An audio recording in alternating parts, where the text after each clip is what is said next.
Coucou mes petits cœurs bleus, assalamu alaikum. Je suis Latifa de Sayyida Zarqa et j'espère que vous allez bien. Pour vous lancer dans la cosmétique maison ou tout simplement pour vous améliorer dans les techniques de réalisation, il est important de détenir plusieurs conseils, voire plusieurs astuces que je vais vous partager. En effet, cela fait 3 ans à 3 ans et demi que je me suis lancée dans la cosmétique maison pour non seulement pour ma consommation personnelle, mais aussi pour transmettre le savoir que j'ai acquis. Il y a plusieurs paramètres à prendre en compte lorsqu'on se lance dans la cosmétique maison, notamment dans la formulation cosmétique, donc à savoir la recette ou la formule. Première chose, c'est de connaître son type de peau, voir où son type de cheveux, sa nature de cheveux. Donc dans ce cas, il faut choisir les ingrédients en fonction de vos besoins. Et pour connaître les ingrédients en fonction de vos besoins, il faut consulter plusieurs fiches conseils, fiches techniques. Il y a plusieurs sites internet qui proposent ces fiches-là, notamment Aromazone, notamment Cosmetica Casera en espagnol, notamment Flower Tales en italien, et il y a d'autres fiches en anglais. Aux États-Unis, vous avez Making Cosmetics, vous avez aussi Lotion Crafter, Formulator Sample Shop, entre autres. Vous avez aussi Naissance au Royaume-Uni. La deuxième chose, c'est qu'il faut connaître les dosages de chaque ingrédient, minimal et maximal. Donc chaque dosage, voilà, pour un émulsifiant, il faut connaître, par exemple, pour le Nivea 1000, c'est au minimum 5 à 8%. Pour un actif comme le complexe hydratation intense, c'est de 1 à 3%, entre autres. Donc là, il faut les connaître. Il faut aussi connaître la densité des huiles, des poudres et des hydrolats. Et il y a plein d'autres paramètres à prendre en compte. Autre paramètre, c'est de connaître chaque technique de formulation. Par exemple, pour une émulsion, il faut telle proportion en phase aqueuse, telle proportion en phase huileuse. Donc voilà, il faut les connaître, et aussi le mode opératoire qui est très important. Donc je vous montre un exemple d'une recette cosmétique pour avoir quelque chose de plus concret. Donc je vous laisse la suite. Je vous montre comment fonctionne une formulation cosmétique. Alors je vous montre l'exemple d'une crème multi-usage avec l'émulsifiant Montanov 68 dosé à 8%. Une émulsion, comment ça marche? Vous avez deux phases qui sont non miscibles. La phase huileuse en A, donc j'ai mis en 1, et la phase aqueuse en B. Donc là j'ai mis 2 en fait, pour comprendre pourquoi. Ces deux corps sont non miscibles. Qu'est-ce qu'il faut pour que les deux corps soient miscibles? Il faut un émulsifiant, en l'occurrence le Montanov 68. Alors le Montanov 68, c'est un émulsifiant huile d'en haut. Donc la listine Kiss, c'est cétarylalcool et cétérylglucoside.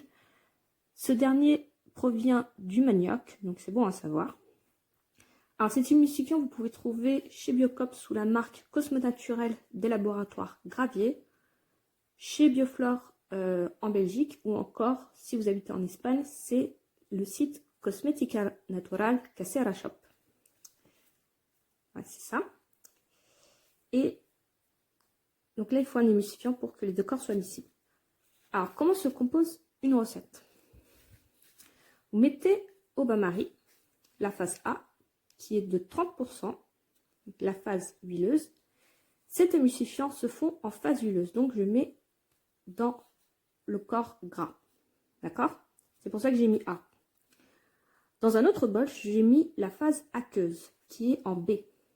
Donc là, il a 58% à 58,4. Normalement, au total, il a 61 à 61,4. Donc là, vous pouvez enlever une partie de l'eau pour ajouter les actifs qui sont hydrosolubles. D'accord? Donc là, j'ai fait fondre au bain-marie mes deux phases. Une fois que j'ai fait ça, on procède à l'émulsification. Donc, je vais détailler ça dans une autre vidéo si cela vous intéresse. Une fois l'émulsion prise, j'ajoute les ingrédients les actifs qui sont thermosensibles. C'est-à-dire que ces actifs-là, il faut le mettre à froid. Donc à froid, c'est-à-dire dès que la préparation atteint les 30 degrés Celsius, eh ben, on intègre les actifs 3 à 3,4%. Donc là, je vous montrerai l'exemple. Et ensuite, le conservateur qui est le Cosguard ou benzaldéhat chez Cosmeking à 0,6%. C'est important de mettre le Cosguard parce que ça évite la prolifération des bactéries, des germes, des levures, entre autres. Et de conserver un peu plus longtemps et d'avoir une émulsion stable. Donc là, on personnalise en fonction des ingrédients. Par exemple, c'est la peau grasse. Donc là, j'ai mis de l'huile de jojoba à 20%, du cocosilicone qui est un agent émollient qui facilite la pénétration, de la crème à 5%, du beurre de karité nilotica qui est un peu plus onctueux que le beurre de karité brut à 5%, 8% de mentha 968, 58,4% soit du thym linalol, soit du lavande fraîche, c'est ce que j'ai mis, 2% de microsphère de silice qui a des propriétés matifiantes, 1% de poudre de lumière pour avoir un couleur un peu plus beige et aussi un côté lumineux, et 6% de Cosguard qui est un conservateur assez important. Le pH doit être entre 5 et 6,5 pour respecter le pH physiologique de la peau, qui est de 5,5. Si vous avez un pH qui est plus élevé, il faut ajouter de l'acide lactique. Si vous avez un pH qui est trop faible, moins de 5, et bien vous ajoutez un peu de bicarbonate de soude. En mélangeant, voilà. C'est important d'avoir des bandelettes de pH.